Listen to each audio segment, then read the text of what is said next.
Thank you very much. It's an honor to have a very, very special person. I've dealt with him for a long time, Benjamin Netanyahu, Prime Minister of Israel. And we had lunch together, we had meetings together, staff, and I think we've come up to some pretty good solutions and conclusions. And we'll be working a little bit after this, and then I assume you're going back home. Yes, sir. This is a quick stop, in and out. But we appreciate you being here, and we are a friend of Israel, as you know. I would say that I'm by far the best president that Israel has ever even thought of seeing. And it's an honor to be so, and to be so thought of. Many friends in Israel, they are not in an easy area. It doesn't go easy, but we are helping them. And likewise, they've been helping us very much. And so we'll see how it all works out. But we had great discussions today, I think, on the obvious subject of Iran, and also the less obvious subject with respect to Israel, and that's trade.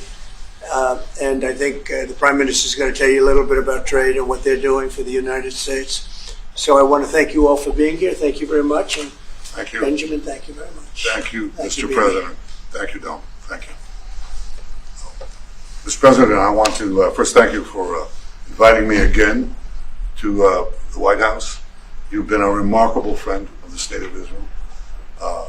You stand by us. You're standing with us. You are a great, great champion of our alliance. And you actually do the things that you say you do. And I think that people respect that enormously. I certainly do, and the people of Israel do. And I think the Jewish people do as well. We just saw your representative in the Department of Justice fighting anti-Semitism, standing up for Israel in international forums. I just want you to know from the heart, it's deeply, deeply appreciated. As you said, we had the opportunity to talk today about many subjects. First, if I can mention tariffs, it's a subject of some interest today. I can tell you that I said to the President a very simple thing. We will eliminate the trade deficit with the United States. We intend to do it very quickly. We think it's the right thing to do. And we're going to also eliminate trade barriers, a variety of trade barriers that have been put up unnecessarily.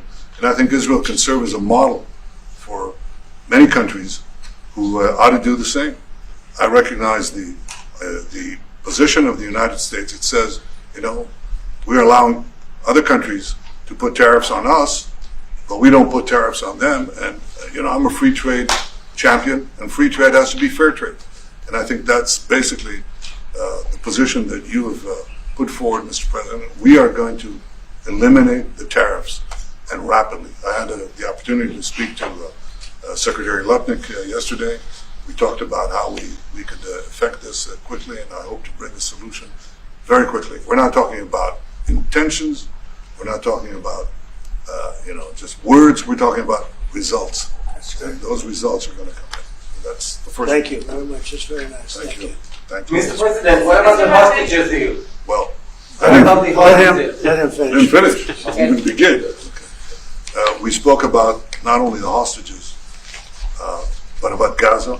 The hostages obviously is a human story of just unbearable agony. I speak to the families. I spoke to them yesterday. I spoke to another one when I was in Hungary before I came here. I speak to them every day. They're in agony. The hostages are in agony. And we want to get them all out. Steve Witkoff, was President Trump's very able representative, helped us get a deal that got 25 out. We're working now on another deal that we hope will succeed. And we're committed to getting all the hostages out, but also eliminating the evil tyranny of Hamas in Gaza, and enabling the people of Gaza to freely make a choice, to go wherever they want. I mean, they should have that choice. And the President put forward a vision, a bold vision, which we discussed as well, including the countries that might be amenable and are amenable to accepting Palestinians of their free choice if they choose to go there. And I think that's the second thing that we discussed. But the hostages came right on top. We also discussed the situation in Syria. we've had neighborly relations with Turkey that have deteriorated, and we don't want to see Syria being used by anyone, including Turkey, as a base for attack in Israel. Turkey is a country that has a great relationship with the United States. The president has a relationship with the leader of Turkey. We discussed how we can avoid this conflict in a variety of ways, and I think we can't have a better interlocutor than the President of the United States for this purpose. And of course, we also discussed Iran. Look, we're both united in the goal that Iran does not ever get nuclear weapons. If it can be done diplomatically in a full way, the way it was done in Libya, I think that would be a good thing. But whatever happens, we have to make sure that Iran does not have nuclear weapons. That's the end of my speech. Mr. President, what is your We're having direct getting all talks the with. options Wait a out? minute. Wait. We're having direct talks with Iran, and they've started. It'll go on Saturday. We have a very big meeting, and we'll see what can happen. And I think everybody agrees that doing a deal would be preferable to doing the obvious. And the obvious is not something that I want to be involved with, or frankly, that Israel wants to be involved with if they can avoid it. So we're going to see if we can avoid it. But it's getting to be very dangerous territory. And hopefully those talks will be successful. And I think it would be in Iran's best interest if they are successful. We hope that's going to happen. And we had just a lot of good talks on a lot of things. I appreciate very much what you said about the tariffs. We've been ripped off and taken advantage of by many countries over the years, and can't do it anymore. We just can't do it anymore. We can't be the stupid people anymore. And it's all because of the people that sat in the seat right here. Not your seat, but this seat. They allowed things to happen to our country that they shouldn't have allowed to happen on trade and other things, many other things. I mean, look at what's happened with our last president, where he allowed millions of people to come into our country with an open border. Who would want an open border? How stupid is that? But he allowed millions and millions of people, and of the millions, and I think it was 21 million people, but let's say 3 of them were serious criminals, serious murderers and drug dealers and gang members and people from jails. All the jails emptied out right into our country, right along the open border on Mexico, generally the Mexico open. They came in from Canada too, by the way, a lot. But generally speaking, on the southern border. And what a shame it is that we are now working very hard to get them out, get the criminals out, get the murderers out, the drug dealers, the mentally insane, get them out. They dropped the mentally insane in our country too. And this was all done by the Biden administration. It's a disgrace that we have to work so hard. And then we have judges that try and protect these people, but they didn't protect us when the people were being let in. But to get them out is never easy with these people. So I think we're doing a great job. The border is the best it's ever been, even as strong as it was. I had a great, solid border. I think it might even be tougher right now and stronger. So people are coming into our country, but they're coming in legally. We have a legal process, and we have that moving along properly, because we need people to come into our country, but we want people that can love our country and cherish our country. So that's where we are. And with that, any questions? Would you be open to a pause in tariffs to allow for negotiations? Well, we're not looking at that. We have many countries that are coming to negotiate deals with us, and they're going to be fair deals. And in certain cases, they're going to be paying substantial tariffs. There'll be fair deals. As you know, I spoke this morning with the Prime Minister of Japan, and we had a very good conversation. They're coming.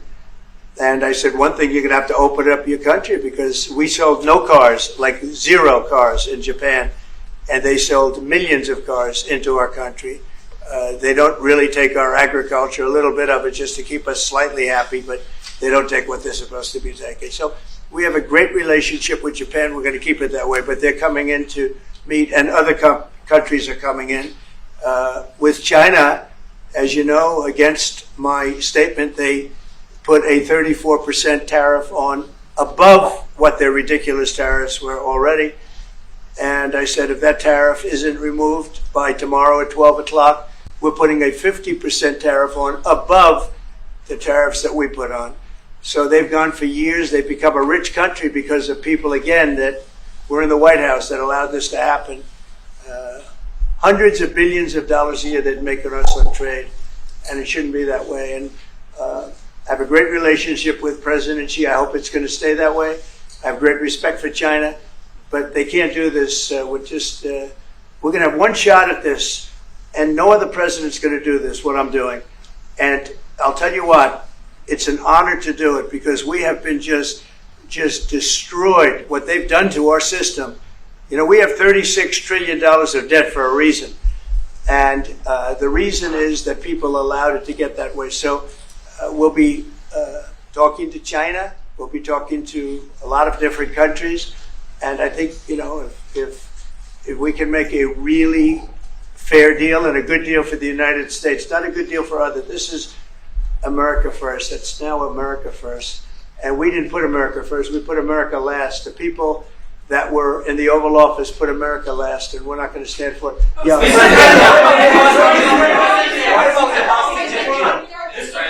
Go ahead. Go ahead. Two questions. Do you expect any of these deals to be made before April 9th? And secondly, there have been some mixed messages from your administration. You're talking about negotiations, and yet others in your administration are saying that these tariffs are actually permanent.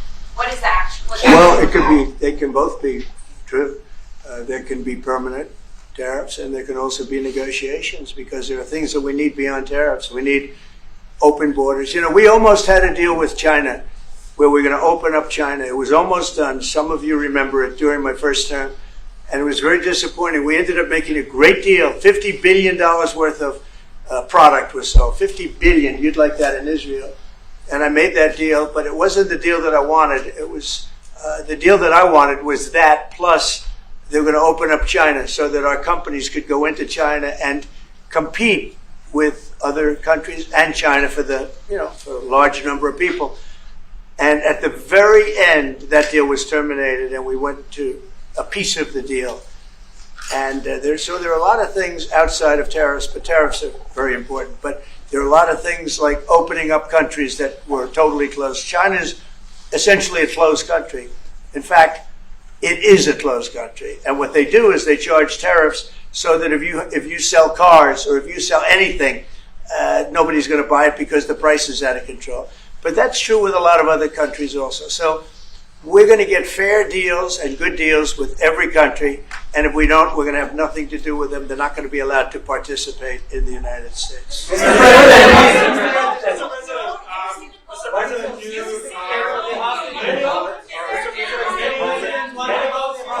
Hold it. Just relax. We have time. This gentleman is all day long. Mr. President, many of thank you. Go ahead. About it for a second, because a lot of people are asking. The Houthis, we've been very tough and very successful militarily.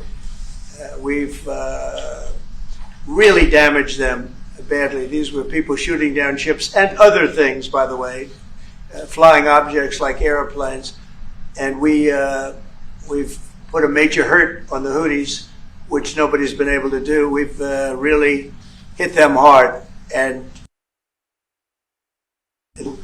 it's every night after night, and we've gotten many of their leaders and their experts. They're experts on missiles. I mean, they actually make missiles. Nobody thought that, but they make missiles. They're highly sophisticated, and they're very tough, but they've been very badly damaged. Nobody else was able to do that but us. Pete, you want to discuss that, please? Yes, sir.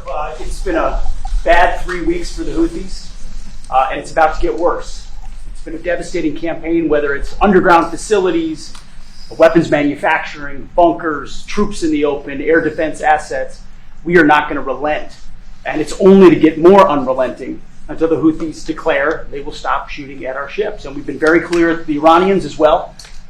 They should not continue to provide support to the Houthis, and that message has been made very clear. So we have a lot more options and a lot more pressure to apply, and we know, because we see the reports, how devastating this campaign has been in them, and we will not relent.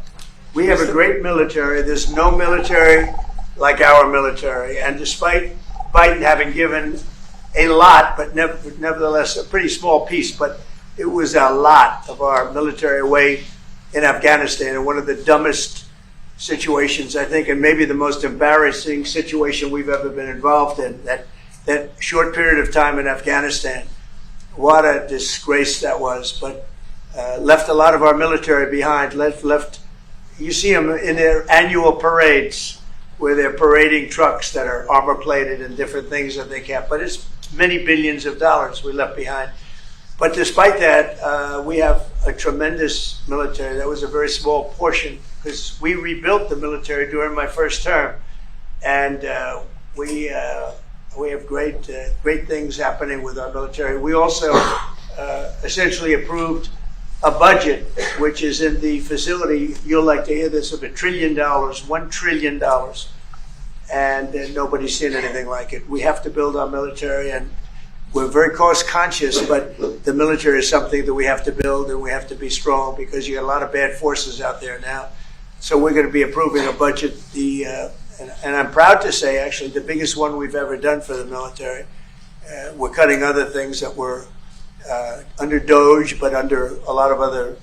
When you look at a woman getting $2 billion for environmental, and it had nothing to do with environmental, and they had $100 in the bank, and they give her $2 billion. Many of those cases, all that stuff is going to be cut out. But we are getting a very, very powerful military. We have things under order now, the likes of which we've never had before. We've never had the kind of aircraft, the kind of missiles, anything that we have ordered. And it's in many ways too bad that we have to do it, because hopefully we're not going to have to use it. But the military is very, very powerful, and it's going to remain that way. How do you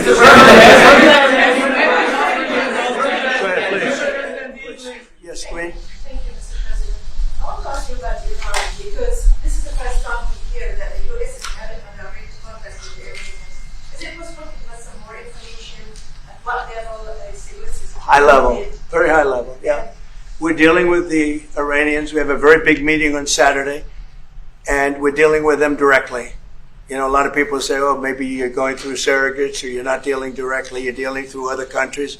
No, we're dealing with them directly, and maybe a deal is going to be made. That would be great. It would be really great for Iran, I can tell you that. But hopefully, we're not going to have to get into that. We are meeting very importantly on Saturday at almost the highest level, and we'll see how it works out. Please. How do you ensure, Mr. President, that these tariffs don't drive U.S. trading partners into the hands of the Chinese? I'm not worried about it. If they want to be in the hands of the U.S., they don't want to be in the hands of the Chinese. And the Chinese have turned out to be really not very good at that. People that are with us, they're with us. But we cannot be taken advantage of any longer. I used to watch these deals for years. I've been talking about it for years. You know, I've been talking about it for 35 years, how our country is being ripped off. I mean, 30 years ago it was Japan, then it was something else, then it was another group, then it was China. China's doing the best job of it, frankly. And it's just not going to happen. Not going to happen. The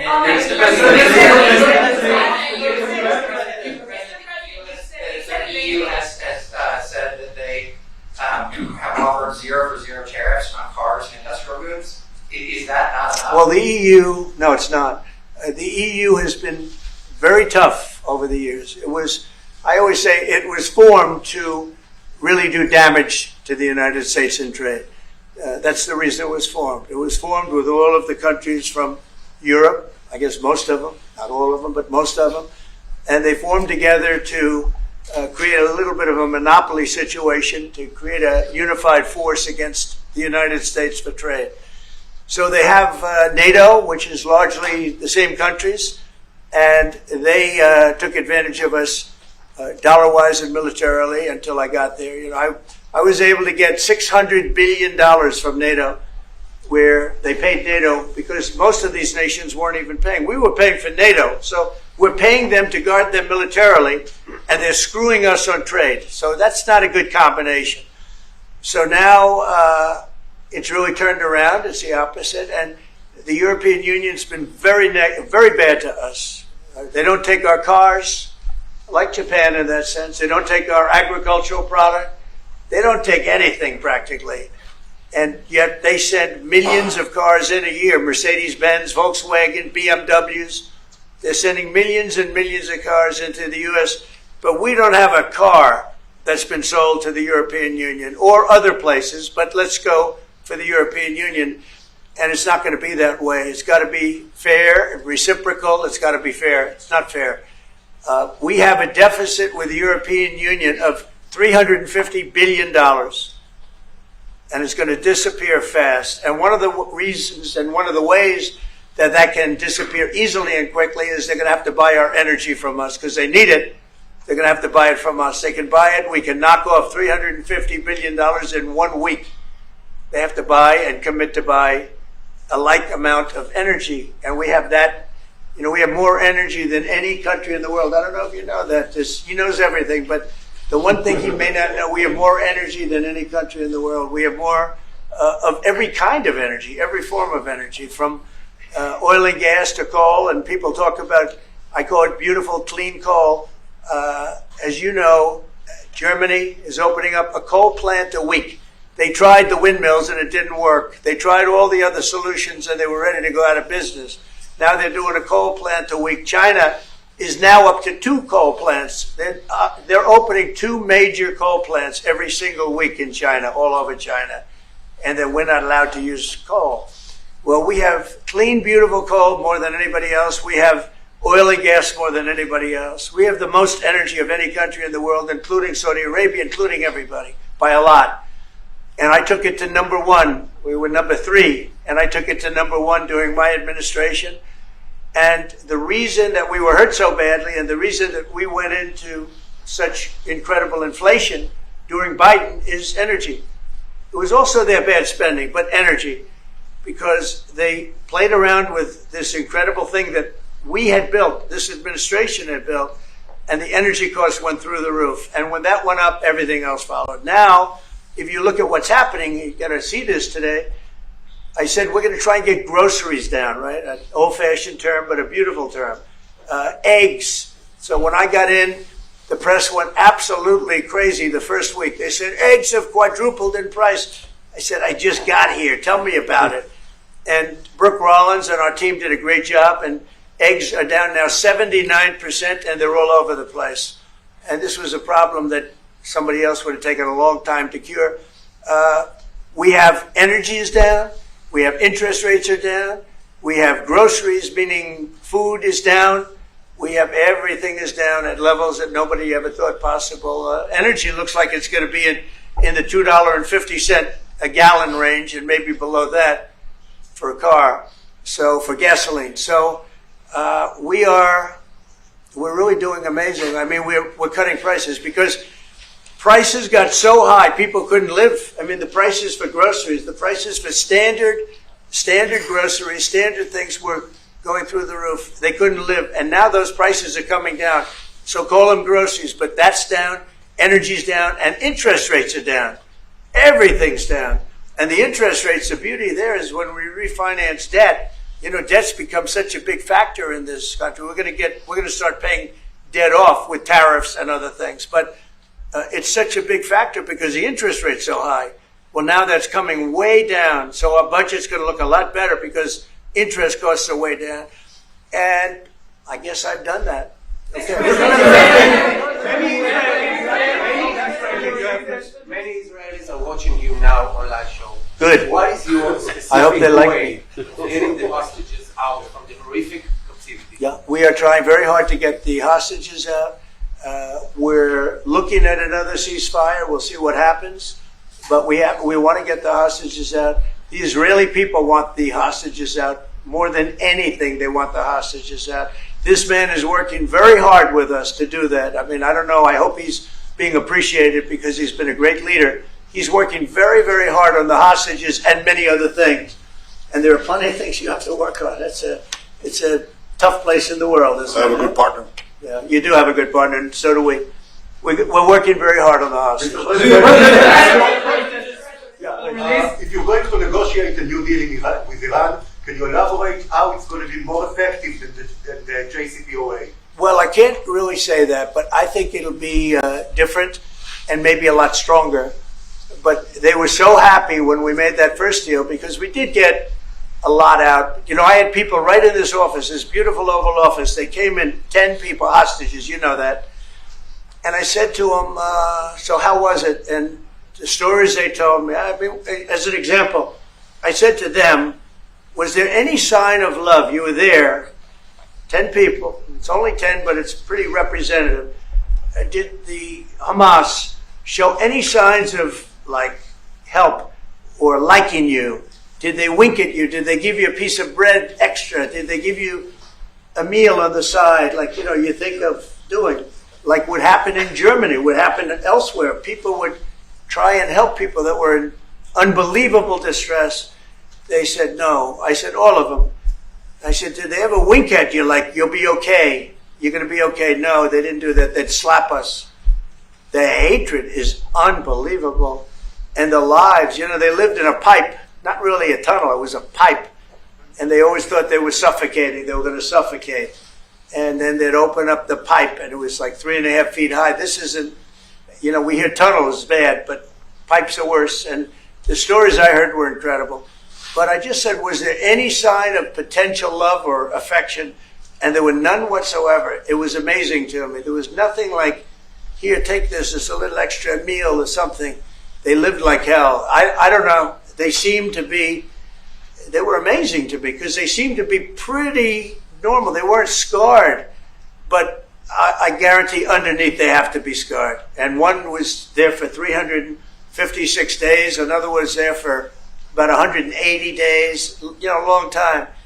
These are people that have been really, really horribly treated. I've never seen anything like it, actually. I was very surprised to hear the answer. Thank you, Mr. President. Are there 2 or 3 countries that are on your list that you feel are farther along in getting their tariffs lowered? I think there are many that want to get rid of tariffs right now. European Union, I mean, as badly as they've treated us, they've brought their car tariffs essentially off. I guess they brought it down to 2.5, and I hear maybe to nothing. But it's not only tariffs, it's non-monetary tariffs. It's tariffs where they put things on that make it impossible for you to sell a car. It's not a money thing. They make it so difficult, the standards and the tests.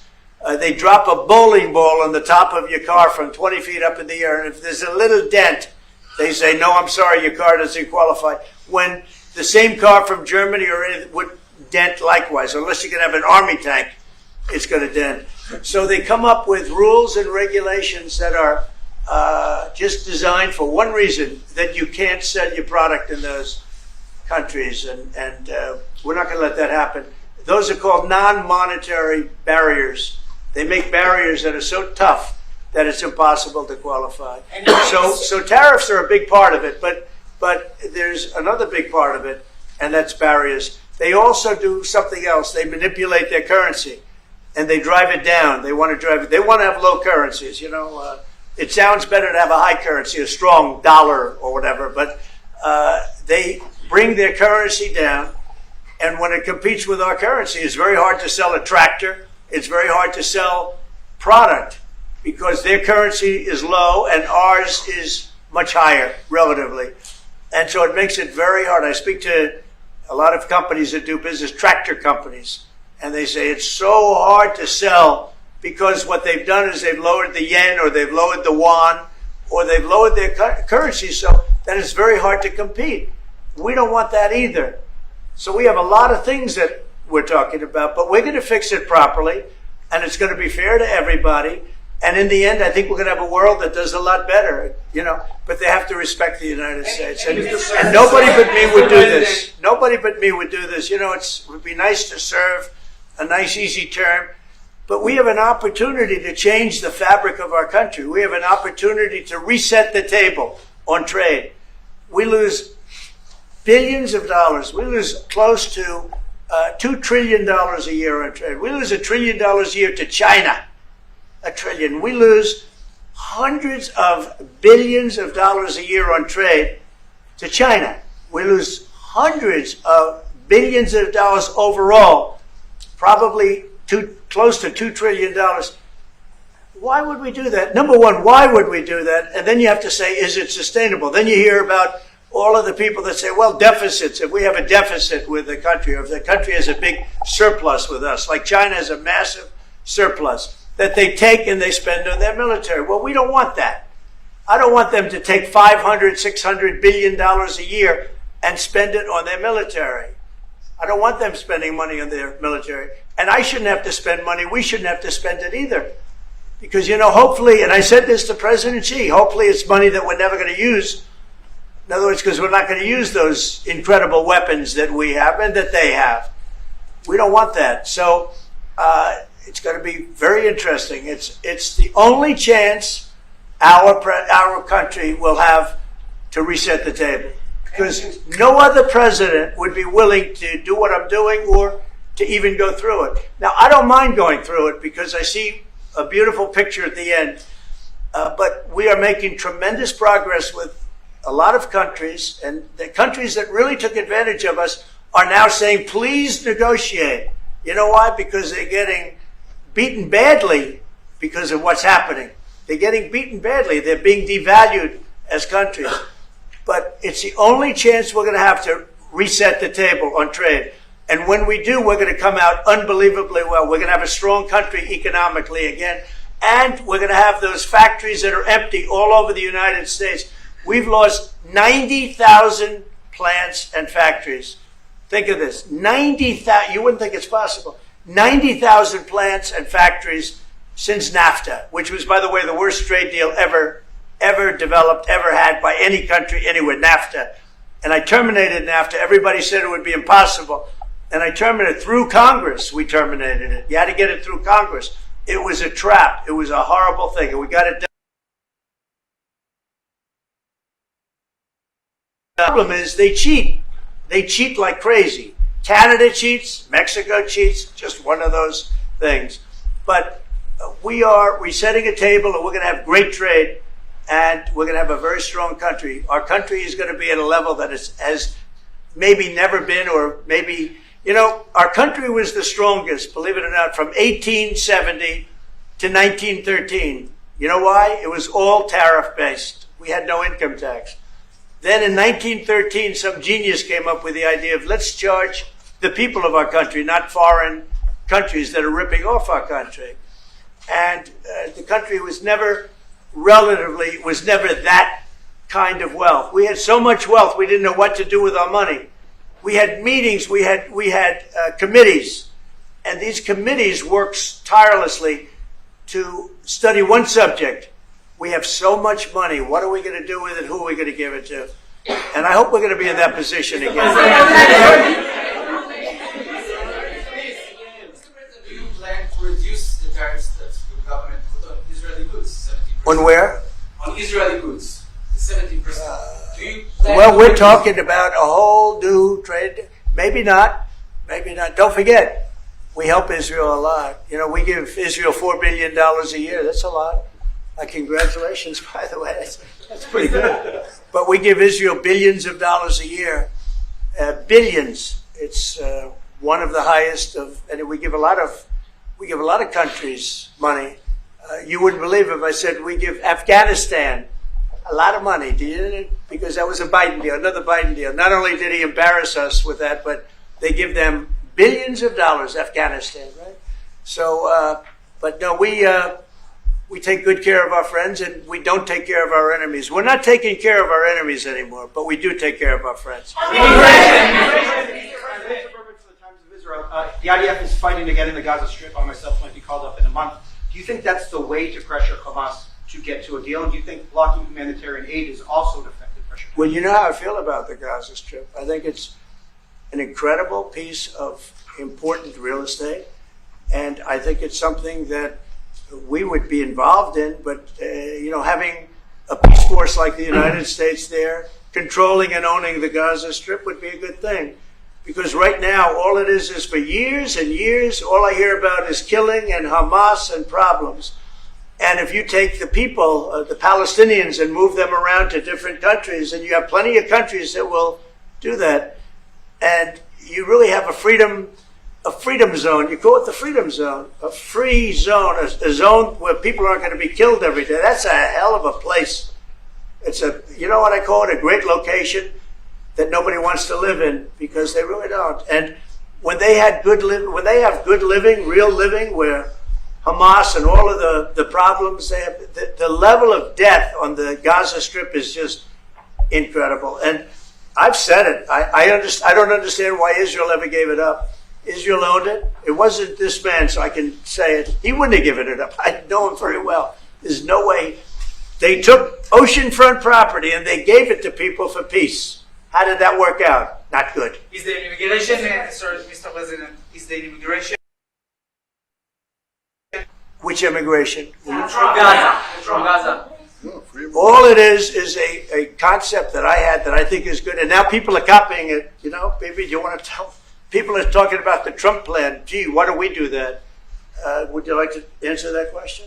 I think what the president talked about is, first of all, to give people a choice.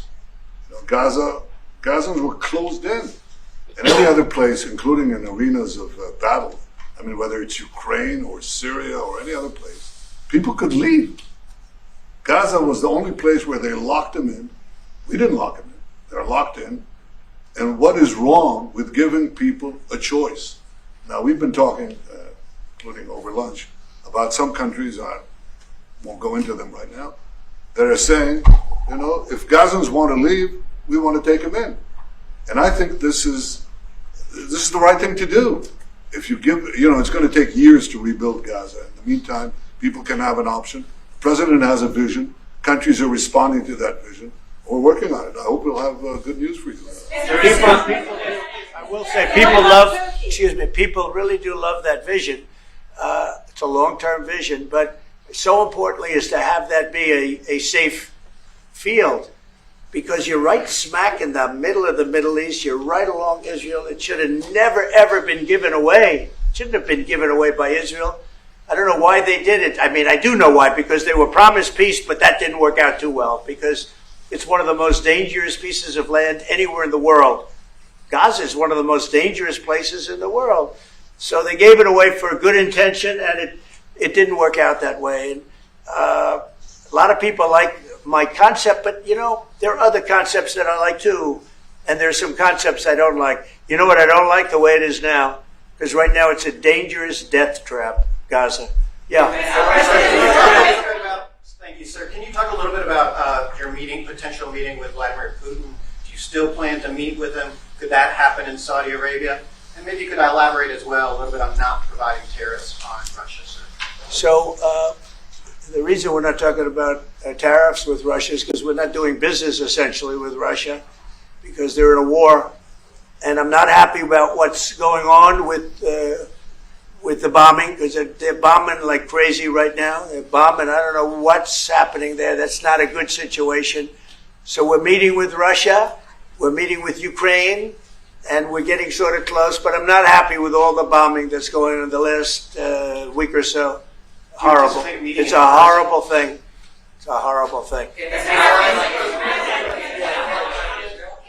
negotiate to get below 10%? In terms of tariffs? Yes.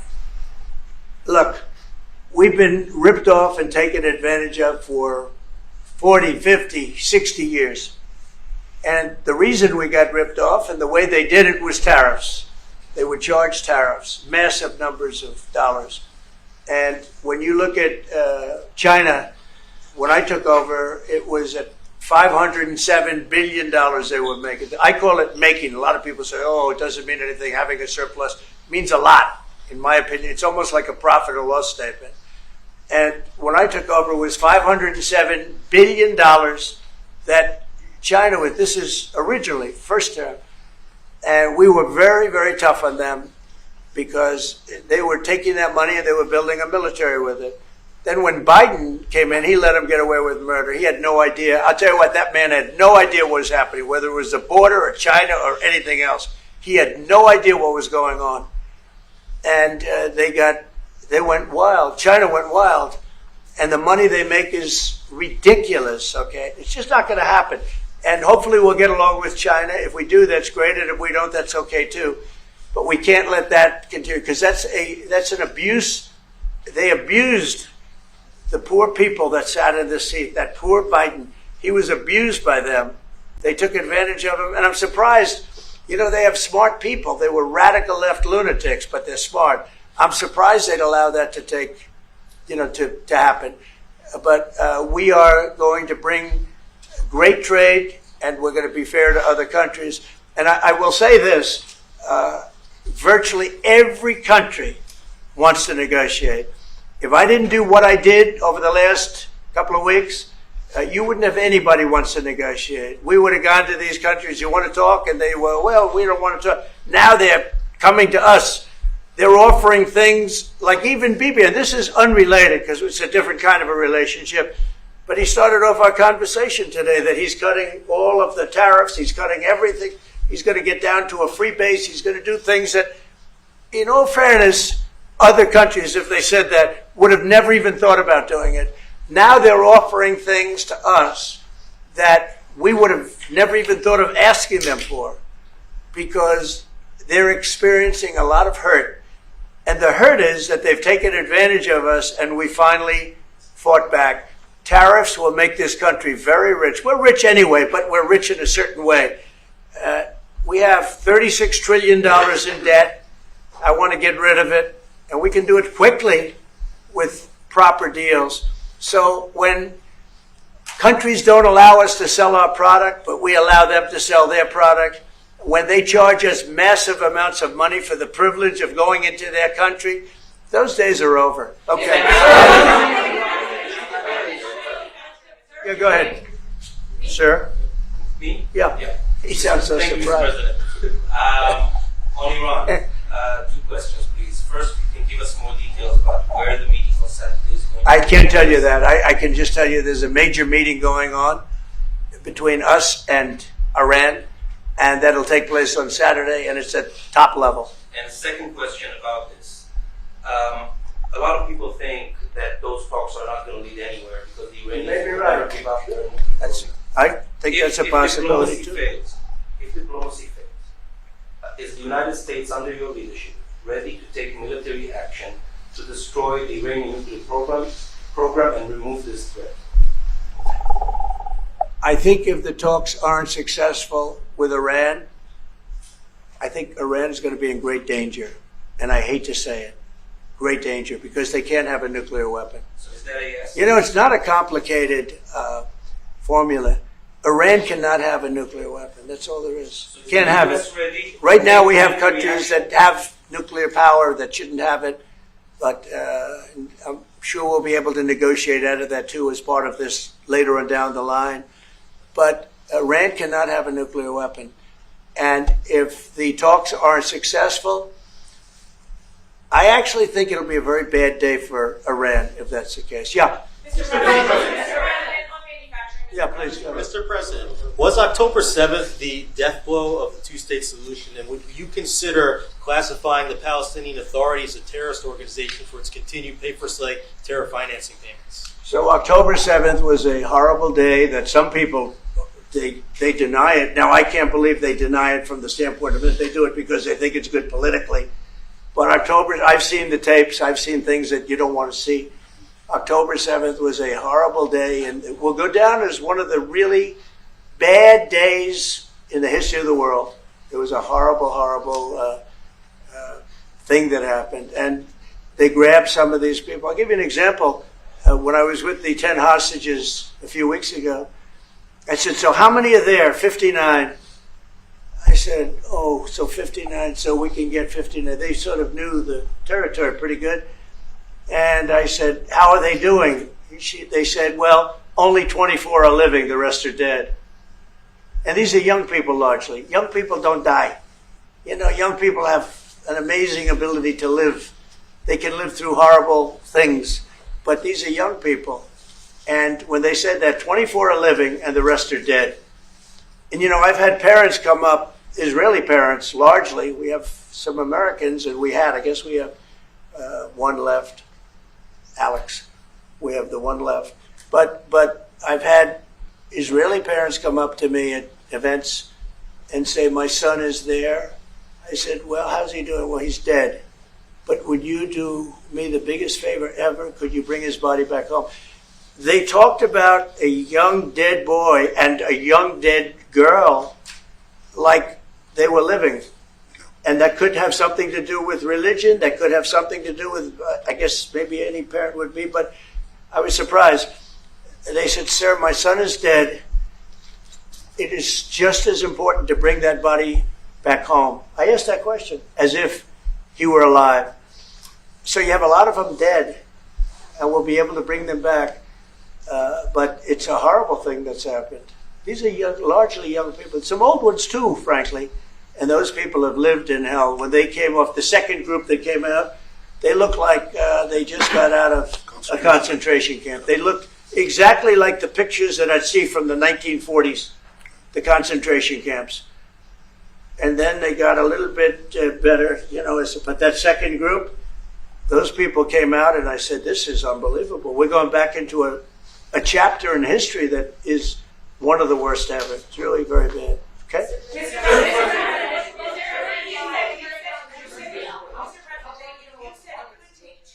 To get American manufacturing fully up to speed in response to these tariffs. What happens in the meantime? Well, Should Americans be prepared potentially for years of disruption? We have now $7 trillion. Think of this, $7 trillion of commitments from companies wanting to go in, from Apple to many, many companies. But that takes time. Many from Taiwan.